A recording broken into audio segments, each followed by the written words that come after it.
नमस्कार, मैं आपके साथ प्रशांत धीमान और आप देख रहे हैं हॉर्नबिल टीवी। बुलेटिन की शुरुआत करते हैं बड़ी खबर के साथ। आपको बता दें, देहरादून में एलपीजी आपूर्ति बड़ी 90,000 सिलेंडर का बैकलॉग अभी भी कायम। क्यूआरटी टीमों ने गैस एजेंसियों का किया निरीक्षण। वहीं 17,707 घरेलू और 384 कमर्शियल सिलेंडर सप्लाई स्टॉक में। 37,448 घरेलू सिलेंडर, 1,616 व्यावसायिक सिलेंडर हैं। 37 शिकायतों पर प्रशासन ने की त्वरित कार्रवाई। सॉफ्टवेयर गड़बड़ी से बढ़ा बैकलॉग, सुधार लगातार जारी। आपको ये बड़ी खबर बता दें, 17,705 घरेलू और 384 कमर्शियल सिलेंडर सप्लाई।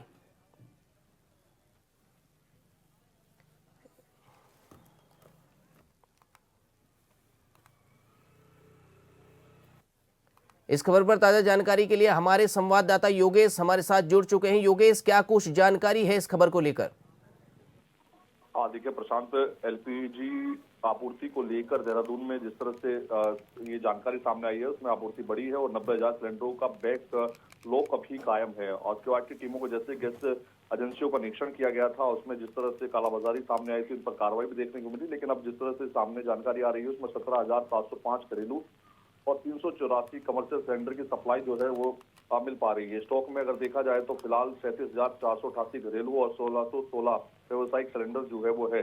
37 शिकायतों पर अभी प्रशासन ने तीव्र कार्रवाई भी की थी, जिसमें कार्रवाई में जो है देखा गया कि काफी जो है कालाबाजारी सामने आई। इसमें कार्रवाई करते हुए जो है आगे जो है सिलेंडर भी जब्त किए गए और इसमें अब सॉफ्टवेयर गड़बड़ी से बड़ा बैकलॉग सुधार जारी किया जा रहा है, जिसमें अभी बैकलॉग बढ़ गया था लेकिन अब सुधार किया जा रहा है। और इस पर जो है जिलाधिकारी की जो क्यूआरटी टीम है वो लगातार जो है इलाकों में जाकर के जो है निरीक्षण कर रही है। जहां पर इस तरह की समस्याएं आ रही है उनको समाधान कराने का प्रयास किया जा रहा है। अगर कहीं कालाबाजारी देखने को मिल रही है तो जो है भंडारण देखने को मिल रहा है वैसे उस पर जो है कार्रवाई की जा रही है और सीधे तौर पर इसकी निगरानी जो है विशेष तौर पर जिलाधिकारी द्वारा की जा रही है। और हाल ही में जो है जिस तरह से मुख्य सचिव आनंद वर्धन ने भी इसको लेकर के दिशा निर्देश दिए थे, उसके चलते कहीं ना कहीं अगर देखा जाए तो लगातार मॉनिटरिंग जो है प्रशासनिक स्तर पर बड़े रूप में की जा रही है और खासतौर पर पर्वतीय इलाकों में जहां पर जो है इस तरह की समस्याएं आती है कि वहां पर लोगों को दूर दराज सिलेंडर पहुंचने में समस्याएं आ रही थी। 45 दिनों का समय की बात हो रही थी, लेकिन अब उस पर भी जो है निगरानी बढ़ाने के लिए कहा है और वहां के संबंधित जिलाधिकारियों को, एसडीएम को ये कहा है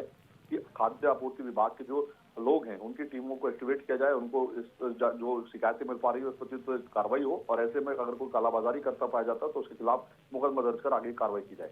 योगेश, ये जो सिलेंडर की कालाबाजारी है वो घरेलू गैस सिलेंडर हो या कमर्शियल, जनता को क्या कुछ दिक्कतों का सामना करना पड़ रहा है?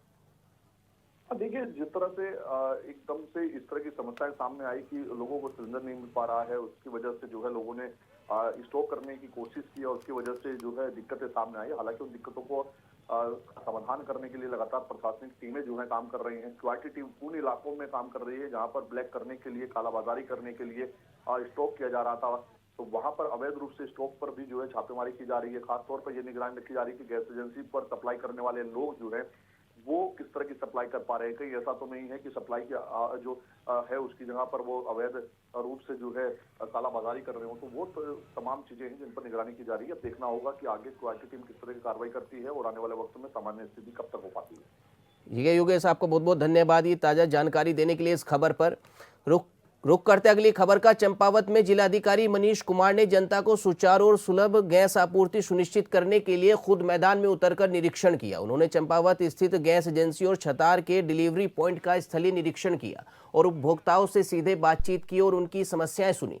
जिलाधिकारी ने जिला पूर्ति अधिकारी को निर्देशित करते हुए कहा कि गैस वितरण प्रणाली को पारदर्शी, समयबद्ध और जन सुलभ बनाया जाए। उन्होंने स्पष्ट किया कि अगर किसी उपभोक्ता को ऑनलाइन पंजीकरण में किसी प्रकार की कठिनाई आती है तो ऐसे मामले में गैस एजेंसी के माध्यम से भी पंजीकरण सुनिश्चित किया जा सकता है, ताकि कोई भी पात्र लाभार्थी गैस सुविधा से वंचित न रहे।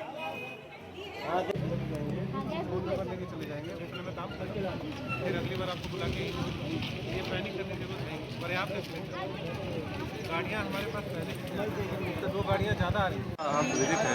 आज मैं भी केंद्र पर आया था ये परिस्थिति को वास्तव में धरातल पे जानने के लिए कि क्या परिस्थितियाँ हैं, क्या दिक्कतें हमारे सम्मानित नागरिकों को हो रही हैं।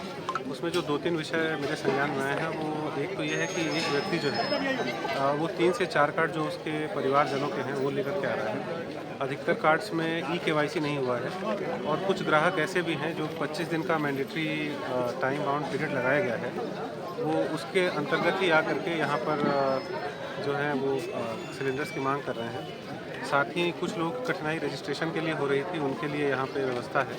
जिनकी रजिस्ट्रेशन में कोई परेशानी है, तकलीफ है, उनको यहाँ पर ला करके यहाँ पर आ करके वो अपना, अगर मोबाइल से उनका नहीं हो रहा है तो ऑनलाइन यहाँ पे फीड कर दिया जा रहा है। साथ ही उनको अगली तिथि भी बता दी जा रही है। वहीं पिछले 3-4 दिनों से उत्तरकाशी जिले में लगातार बारिशों बर्फबारी हो रही है, जिस कारण तापमान में भारी गिरावट आई है। तो वहां गंगोत्री, यमुनोत्री धाम सहित ऊंचाई वाले क्षेत्रों में भारी बर्फबारी हुई है, जिस कारण 1 से 1.5 फीट तक की बर्फबारी गंगोत्री धाम और उसके आसपास जमा हो गई है। वहीं गंगोत्री धाम के सामने ही केदारताल क्षेत्र से भारी एवलोंच देखने को मिला, जिसकी वीडियो गंगोत्री मंदिर में रह रहे साधु संतों और मंदिर में रह रहे कर्मचारियों के कैमरे में कैद हुई, जो सोशल मीडिया पर भी वायरल हो रही है। गनीमत रही कि इस क्षेत्र में कोई निवास नहीं करते, जिससे कोई जनमानस की हानि नहीं हुई है।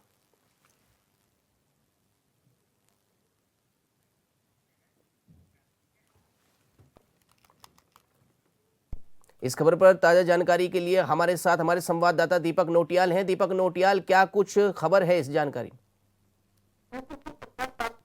कल जो मौसम विज्ञान ने जो पूर्वानुमान लगाया था, तो उसका अनुमान के अनुसार जो बिल्कुल ये अनुमान जो उत्तरकाशी में सटीक बैठा है। और कल लगभग दोपहर 2 बजे के करीब जो गंगोत्री धाम है उसके आसपास केदारताल से जो है बड़ा एक एवलांच वहाँ पे आया है। और बहुत बड़ी बात ये रही कि वो जो है आबादी वाला क्षेत्र नहीं था, नहीं तो बहुत बड़ा नुकसान वहाँ पे हो सकता था। लेकिन वहाँ पे जो है बहुत बड़ा एवलांच आया है, जिसके कारण से जो है वहाँ पे जो बहुत देर तक जो बर्फ के जो है पहाड़ जो वहाँ पे गिरते हुए देखा गया। जो वहाँ पे रह रहे साधु संत हैं, उन्होंने जो है ये वीडियो जो है अपने मोबाइल से बनाया और ये जो है सोशल मीडिया में कल से जो है बहुत ज्यादा वायरल हो रहा है। जी दीपक, जनता को क्या कुछ परेशानियों का सामना करना पड़ रहा है इसको लेकर? ये बिल्कुल, क्योंकि ये दूरस्थ क्षेत्र में था, तो वहाँ पे जो लोग हैं वो, क्योंकि वहाँ से लगभग कई किलोमीटर पीछे लोग रहते हैं, तो वहाँ पे फिलहाल जनता को कोई दिक्कत नहीं है। लेकिन गनीमत ये कि आज जो है मौसम बिल्कुल साफ है उत्तरकाशी में, और कहीं ना कहीं जो लोगों ने जो ठंड के बाद जो है राहत ली। जी दीपक नोटियाल, बहुत बहुत धन्यवाद आपका इस खबर की जानकारी देने के लिए। वहीं बढ़ते अगली खबर की ओर। उत्तराखंड में संभावित एसआईआर प्रक्रिया को लेकर चुनावी तैयारियां तेज हो गई हैं और राजनीतिक दल भी अपने स्तर पर संगठन को मजबूत करने में जुट गए हैं। इस कड़ी में बीजेपी भी बूथ स्तर तक अपनी तैयारी को धार देने में लग गई है। इस संबंध में बीजेपी के प्रदेश महामंत्री कुंदन परिहार ने कहा कि पार्टी की तैयारियां पहले से ही चल रही हैं और जहां जहां BLA 2 की कमी थी उसे लगभग पूरा कर लिया गया है। उन्होंने कहा कि आने वाले कुछ दिनों में सभी नियुक्तियां पूरी कर ली जाएंगी और पार्टी पूरी तैयार हो जाएगी। परिहार ने कहा कि निर्वाचन आयोग की जो भी गाइडलाइन होगी उसका 100% पालन किया जाएगा। साथ ही BLA 1 से लेकर BLA 2 तक हर स्तर पर कार्यकर्ता सक्रिय भूमिका निभाएंगे ताकि पूरी प्रक्रिया को सफल बनाया जा सके। देखिए, एसआईआर को लेकर के हमारी तैयारियां पहले से चल रही है और हम समझते हैं कि हमारे इस बीच जहां किसी कारणों से हमारे BLA 2 में थोड़ी कमी आई थी, हमने उसकी रिक्तता को पूर्ति कर दी है और कुछ ही दिनों के पश्चात हम लोग अपने सारे के सारे जो है BLA 2 बना लेंगे और जो भी इसमें गाइडलाइन राज्य चुनाव आयोग की आएगी उसके अनुसार हम लोग और हमारे कार्यकर्ता BLA 1 हो, BLA 2 हो या हमारे अन्य कार्यकर्ता हो, उनको सहयोग प्रदान करेंगे और जो भी एसआईआर की प्रक्रिया होगी उसका पालन करेंगे। वहीं विधायक विनोद चमोली ने लगातार नए मंत्रियों की नियुक्ति को लेकर उठ रहे सवालों और कांग्रेस पृष्ठभूमि से आए नेताओं पर प्रतिक्रिया दी है। उन्होंने कहा कि किसी का अतीत नहीं बल्कि वर्तमान और उसकी कार्यशैली अहम होती है। उन्होंने कहा कि जो भी नेता आज बीजेपी के टिकट पर जीतकर आए हैं वे पूरी तरह पार्टी की विचारधारा को आत्मसात कर चुके हैं और संगठन के एजेंडे पर काम कर रहे हैं। आगे चामोली ने कहा कि बीजेपी में सभी कार्यकर्ता एकजुट होकर काम कर रहे हैं और आने वाले चुनाव में फिर से सरकार बनाने के लिए पूरी तरह तैयार है। भूमि के लोग रहे होंगे, है नहीं रहे होंगे। आज की तारीख में भारतीय जनता पार्टी के कार्यकर्ता है, भारतीय जनता पार्टी के चुनाव चिन्ह पर चुनाव जीतकर आए हैं, भारतीय जनता पार्टी की अगली सरकार बनाने के लिए तत्पर हैं, उसके लिए प्रयासरत हैं, तो उनको भारतीय जनता पार्टी का कार्यकर्ता ही मानना चाहिए। ये सोच गलत है कि हमें कहीं साहब वो पहले कांग्रेस में थे, रहे होंगे। अरे कांग्रेस में स्थितियाँ ठीक नहीं थी तभी तो वो भाजपा में आए हैं, और भाजपा में आके आज उन्होंने भाजपा को आत्मसात किया है, भाजपा को आगे बढ़ाने के लिए काम कर रहे हैं, हमारे एजेंडे पर काम कर रहे हैं। वो सारे विचार जो हमारे हैं, जिसको लेकर हम आगे बढ़ते हैं, वो सब उन्होंने उन विचारों को लेकर आगे बढ़ रहे हैं। तो ये बात कहाँ से आ जाती है? मैं समझता हूँ इस तरह सोचना ठीक नहीं है। उत्तराखंड में भाजपा पूरी तरह चुनावी मोड में आ गई है। 4 मार्च को अमित शाह ने गढ़वाल के हरिद्वार में शंखनाद किया, तो अब कुमाऊं के हल्द्वानी में राजनाथ सिंह ने हुंकार भरी। दोनों दिग्गजों ने विकास कार्यों का जिक्र कर राज्य के सीएम पुष्कर सिंह धामी की जमकर तारीफ करी।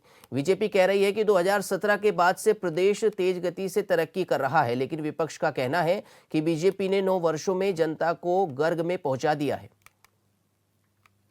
उत्तराखंड के हल्द्वानी में जनसभा को संबोधित करते हुए केंद्रीय रक्षा मंत्री राजनाथ सिंह ने एक तरफ जहां सीएम की तारीफ की, तो दूसरी तरफ पूर्व की सरकार यानी कांग्रेस को आड़े हाथों लिया। उन्होंने कहा कि उत्तराखंड में अगली बार 2/3 बहुमत से भाजपा की सरकार बनेगी। कांग्रेस के लोग जब हारते हैं तो कहते हैं कि ईवीएम में गड़बड़ी थी और वे इलेक्शन कमीशन को दोष देने लगते हैं। उन्होंने पूछा कि क्या आप नहीं चाहते कि घुसपैठियों को वोट देने का अधिकार न मिले? इसके पीछे भी इनके पास कोई जवाब नहीं है। मुझे तो लगता है आप लोगों का समर्थन देखते हुए कि उत्तराखंड में अगली बार 2/3 बहुमत से भारतीय जनता पार्टी की सरकार बनकर रहेगी। दुनिया की कोई ताकत से रोक नहीं पाएगी। अब हालत देखिए, यह कांग्रेस के लोग जब हारते हैं, कांग्रेस के लोग हारते हैं कहते क्या है, या उनको दिखाई देता है कि अगले चुनाव में हार जाएंगे। क्या कहते हैं? कहते हैं ईवीएम में गड़बड़ी की गई, ईवीएम में, इलेक्ट्रॉनिक वोटिंग मशीन में गड़बड़ किया गया। यह कहते हैं कि इलेक्शन कमीशन ने कई गड़बड़ियां की हैं। इलेक्शन कमीशन को ही दोष देने लगते हैं। अभी समय एफआईआर चल रही है, कई राज्यों में चुनाव होने वाले हैं। अब कहा जा रहा है वोट काटे जा रहे हैं। क्या आप नहीं चाहते जो अवैध मतदाता हैं, जो अवैध घुसपैठी हैं, उनको वोट देने का अधिकार नहीं होना चाहिए? जिन्होंने गलत तरीके से अपना नाम डाल रखा है, दूसरे देश के रहने वाले लोग हैं, भारत में घुसपैठिए के रूप में आए हैं, उनका नाम मतदाता सूची में क्यों रहना चाहिए? इस सवाल का भी उनके पास कोई जवाब नहीं है। मेरे बहनों भाई, राजनाथ सिंह ने कहा कि पहले उत्तराखंड में घोटाले होते थे, लेकिन अब यदि कोई घोटाला करता है तो उसका स्थान जेल होता है। 200 से अधिक भ्रष्टाचारियों को जेल पहुंचाकर उत्तराखंड सरकार ने स्पष्ट संदेश दिया है कि कानून से ऊपर कोई नहीं है। 2011-12 में उत्तराखंड की जीडीपी 2,54,000 करोड़ रुपए की थी, जो अब बढ़कर 3,82,000 करोड़ रुपए की हो गई है। ये साधारण उपलब्धि नहीं है, यहाँ उद्योगों का जाल बिछाया गया है। धामी के नेतृत्व में हमारी सरकार ने स्पष्ट संदेश दिया है कि घुसपैठ करने वालों के लिए उत्तराखंड में कोई जगह नहीं है। उत्तराखंड में धामी जी के नेतृत्व में धुआंधार काम हो रहा है, इसलिए वे धुरंधर धामी हैं। उनके नेतृत्व में 10,000 से अधिक अतिक्रमण हटाए गए हैं। शायद कोई दूसरा राज्य होता इसकी तो हम कल्पना भी नहीं कर सकते। हर एक दृष्टि से मिशन मोड में यहां पर काम हो रहा है, धुआंधार काम हो रहा है। इसीलिए मैंने कहा, धामी जी को पहले हमने धाकड़ धामी कहा था, इसीलिए धुआंधार काम कर रहे हैं, इसीलिए उन्हें हम धुरंधर धामी कह रहे हैं। राजनाथ सिंह ने इस बात पर जोर दिया कि सीएम धामी के नेतृत्व में उत्तराखंड ने तेजी से विकास किया है, बुनियादी ढांचा मजबूत हुआ है। चाहे बात विकास की हो, पर्यटन को नई दिशा देना हो या फिर युवाओं को रोजगार देना, हर क्षेत्र में धामी जी ने अच्छा काम किया है। उत्तराखंड देवभूमि, तपोभूमि होने के साथ ही वीर भूमि भी है। जब विदेश की सीमाओं की सुरक्षा की बात आती है तो उत्तराखंड के वीर इससे पीछे नहीं हटते। सैनिकों के सम्मान में सैन्य धाम का निर्माण किया गया है। यहाँ 4 धाम ऑल वेदर रोड पर काम चल रहा है। ये एक ऐतिहासिक परियोजना है। 4 वर्ष पूरे होने पर धामी जी ने चौका मारा है। 6 वर्ष पूरे होने पर धामी जी छक्का मारने में कामयाब होंगे। इससे पहले सीएम धामी ने जनसभा में कहा कि कांग्रेस ने अपने वोट बैंक और तुष्टीकरण की राजनीति के चलते देवभूमि उत्तराखंड की डेमोग्राफी बिगाड़ने का काम किया है। आज स्थिति यह है कि प्रदेश में कोई भी अवैध कब्जा करने से पहले 100 बार सोचता है, क्योंकि हमारी सरकार द्वारा कठोर कार्रवाई सुनिश्चित की जा रही है। धार्मिक धरोहरों के संवर्धन और पुनरुद्धार की दिशा में निरंतर काम हो रहे हैं, जबकि पूर्ववर्ती कांग्रेस सरकारों के समय इन पवित्र स्थलों की उपेक्षा होती रही। उन्हें वक्फ के नाम पर की गई लूट अधिक प्रिय रही और प्रभु श्री राम के भव्य मंदिर का निर्माण उनकी दृष्टि में सदैव खटकता रहा। 2014 में आदरणीय राजनाथ सिंह जी के भारतीय जनता पार्टी के अध्यक्ष रहते समय आदरणीय प्रधानमंत्री श्री नरेंद्र मोदी जी के नेतृत्व में देश में सेवा, सुशासन और गरीब कल्याण के एक नए युग का सूत्रपात हुआ। 2014 से पूर्व देश की राजनीति में केवल घपले, घोटाले, कुशासन और भ्रष्टाचार की चर्चा हुआ करती थी। वहीं अंतर्राष्ट्रीय मंचों पर भारत की छवि एक दब्बू और पिछलग्गू और कमजोर राष्ट्र के रूप में देखा जाता था। परंतु 2014 के बाद आदरणीय प्रधानमंत्री श्री नरेंद्र मोदी जी के सशक्त नेतृत्व में भारत के आत्म गौरव, आत्मसम्मान, स्वाभिमान, राष्ट्रता की भावना का पुनः जागरण का ऐतिहासिक कालखंड प्रारंभ हुआ, जिससे आज जहां एक ओर भारत रिफॉर्म, परफॉर्म और ट्रांसफॉर्म की नीति के साथ विकास के क्षेत्र में नए नए कीर्तिमान स्थापित कर रहा है। राजनाथ सिंह के दौरे पर कांग्रेस प्रवक्ता ने भाजपा पर निशाना साधा है। उन्होंने कहा कि भारतीय जनता पार्टी 4 साल बेमिसाल की बात करती है, वहीं पिछले 9 सालों में जनता गर्त में जा चुकी है। क्या जनता को गर्त में ले जाने का उत्सव मनाया जा रहा है? महिलाओं पर अत्याचार हो रहे हैं, 10 लाख से ज्यादा पंजीकृत लोग बेरोजगार हैं। क्या भारतीय जनता पार्टी इस बात का जश्न मना रही है? वहीं उन्होंने अंकिता भंडारी हत्याकांड का भी जिक्र किया। उन्होंने कहा कि आप जनता को बेवकूफ बनाने का कितना भी प्रयास कर ले, लेकिन 2027 के चुनाव में सारे प्रयास असफल हो जाएंगे। देखिए, जिस 4 साल का जश्न 4 साल बेमिसाल भारतीय जनता मना रही है, वो बेसिकली 4 साल नहीं 9 साल है। इस उत्सव को मनाने के लिए राजनाथ सिंह हल्द्वानी आ रहे हैं। तो सवाल ये है कि किस बात का उत्सव मना रहे हैं आप? पिछले 9 सालों में प्रदेश को गर्त में ले जाने का उत्सव मना रहे हैं। इस प्रदेश को 9 सालों में धरना स्थल बना के रख दिया है, धरना प्रदेश बना के रख दिया है। यहाँ पे गैंग वॉर तक छिड़ गई है। जिस प्रदेश में कानून व्यवस्था ध्वस्त हो चुकी है, इस बात का उत्सव मनाने आ रहे हैं। यहाँ महिलाओं पर इतने अत्याचार हुए कि यहाँ 9 हिमालयी राज्यों में उत्तराखंड जो है अव्वल दर्जे पर है महिलाओं के प्रति अपराध में। अंकिता भंडारी हत्याकांड में जैसे जिस वीआईपी का नाम सामने आया दुष्यंत गौतम का, उसके बावजूद भी सीबीआई को क्या पॉइंट ऑफ रेफरेंस प्रदेश सरकार ने दिया? माननीय प्रदेश अध्यक्ष गणेश गोदियाल जी के कई बार मांगने पर भी उसको साझा नहीं किया गया है। बेरोजगार परेशान है क्योंकि नौकरियां नहीं है। 10 लाख से ज्यादा पंजीकृत बेरोजगार हैं इस प्रदेश में और असलियत तो उससे ज्यादा होगी। पलायन रोकने में आप असफल साबित हुए। स्थायी पलायन भारतीय जनता पार्टी के कार्यकाल में बढ़ा हुआ है। तो क्या है रिपोर्ट कार्ड? किस बात का उत्सव मना रहे हैं? उत्तराखंड में अगले साल यानी 2027 में विधानसभा का चुनाव है, जिसकी तैयारियां जोरों पर है। एक तरफ सत्ताधारी बीजेपी हैट्रिक लगाने की तैयारी में है, तो दूसरी तरफ कांग्रेस सत्ता में वापसी की बात कह रही है। जनता किसका साथ देगी, ये एक बड़ा सवाल है। ब्यूरो रिपोर्ट, ऑनबल टीवी।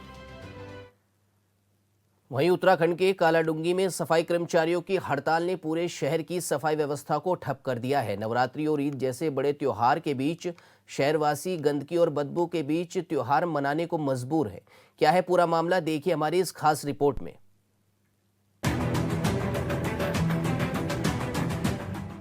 नैनीताल के कालाढूंगी नगर पालिका क्षेत्र में सफाई कर्मचारियों की हड़ताल पर जाने के बाद हालात बद से बदतर हो गए हैं। शहर के मुख्य बाजार से लेकर वार्डों तक कूड़े के ढेर लगे हैं। त्योहारों के इस सीजन में जहां बाजारों में रौनक होनी चाहिए, वहां गंदगी और बदबू ने लोगों की परेशानी बढ़ा दी है। नवरात्रि की त्योहार की खरीदारी करना है, लेकिन यहाँ का माहौल इतना गंदा है, जगह जगह कूड़ा फैला हुआ है। फ्रूट्स की दुकान के आसपास इतनी मक्खियाँ बना रही है कि फ्रूट्स लेने का भी मन नहीं है।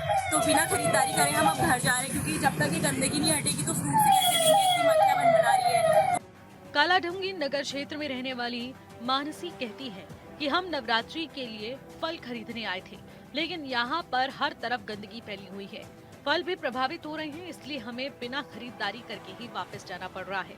इधर चिकित्सकों का कहना है कि कूड़े के ढेर से गंभीर बीमारी फैलने का खतरा बना हुआ है। अगर सफाई नहीं हुई तो स्थिति और बिगड़ सकती है। निश्चित रूप से जो जितना भी कूड़ा जो इकट्ठा हो रहा है, गंदगियाँ जो दिख रही है, इस समय तो कल ये आजकल तो हड़ताल हो रही है, सुनने में आ रहा है कुछ नगर पालिका वालों की, जिस वजह से शायद कूड़ा नहीं उठ रहा है। लेकिन ये तो एक चिंता का विषय है, कूड़ा इकट्ठा होना और इससे कई किस्म की बीमारियाँ, जैसे इससे प्रदूषण खराब होता है, वायु प्रदूषण खराब होगा, उससे सांस, खांसी, निमोनिया और जुकाम वगैरह ये सभी बीमारियों का ज़्यादा ही प्रकोप होता है। यदि भी बीमारियाँ होंगी तो उसके फिर साइड इफेक्ट की वजह से और बीमारियाँ भी हो सकती हैं, तो इसलिए उसको तो नितांत साफ सफाई बहुत जरूरी है। कूड़े के ढेर से कई तरह की बीमारियों का फैलने का खतरा है। इसे जल्द हटाकर सफाई करना बेहद जरूरी है ताकि किसी भी बड़ी बीमारी को फैलने से रोका जा सके। वहीं जनप्रतिनिधियों का कहना है कि त्योहार पर भी शहर की रौनक गायब हो गई है। लोग गंदगी की वजह से घरों से बाहर नहीं निकल रहे हैं। बहुत बुरा हाल हुआ है हमारे शहर का। 3 दिन हो गए हैं, ये सफाई व्यवस्था बिल्कुल बुरी तरह बिगड़ी हुई है। आज ईद के त्यौहार के दिन हमारे वहाँ के बच्चे खेलते हैं, कूदते हैं, उनका इतना बुरा हाल है रोडों का कि वो घर से निकलना उनके लिए बहुत भारी हो गया है। बच्चे हमारे इस समय बिल्कुल घर में पैक हो गए हैं, क्योंकि शहर में इतनी गंदगी हो रही है कि बच्चे ईद के टाइम पे नए कपड़े पहन के बाज़ार जाते थे, बाज़ार वो जा नहीं पा रहे क्योंकि शहर में इतनी गंदगी फैली है कि बच्चे इसकी वजह से घर में ही रुके हैं। जिससे हमारी बात हुई थी और वो हमें ये आश्वासन दिया उन्होंने कि हमारी वाल्मीकि समाज से बात चल रही है। अब इस बारे में हमें पूरी तरह जानकारी नहीं मिल पा रही कि इनकी बात क्या चल रही है। वाल्मीकि समाज का जो धरना प्रदर्शन चल रहा है, उनकी जो नाराज़गी है उस विषय में उनसे बात ही नहीं हो पा रही है, बिल्कुल क्लियर नहीं कर पा रहे। हमसे रात भी हमारी इस बारे में पूरी बोर्ड की बात हुई थी, सब सभासद लोग अधिकारी जी से मिले थे। उन्होंने हमें भी यही आश्वासन दिया कि रात को 7-8 बजे के समथिंग हमारी कुछ वाल्मीकि समाज से बात होनी है, उस बात के बाद हम इस शहर की सफाई व्यवस्था देखेंगे। फिलहाल खबरों में इतना ही। आप देखते रहिए हॉर्नबिल टीवी। नमस्कार।